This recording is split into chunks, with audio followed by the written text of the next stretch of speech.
একদিন একটা ছেলে তার বন্ধুদের সাথে লুকোচুরি খেলছিল।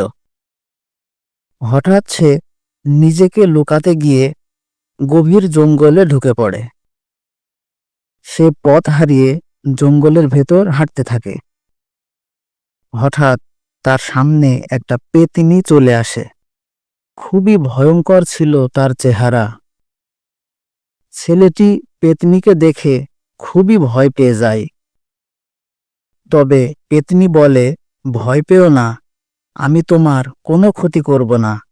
আসলে আমি কারোর ক্ষতি করি না, কিন্তু সবাই আমার চেহারা দেখে ভয় পায়। কেউ আমার বন্ধু হতে চায় না।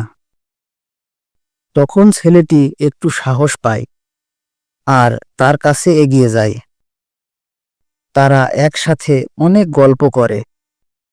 এভাবে তাদের মধ্যে একটা বন্ধুত্বের সম্পর্ক গড়ে ওঠে। এরপর থেকে ছেলেটি মাঝে মাঝেই জঙ্গলে যেত আর ওই পেতনির সাথে গল্প করত।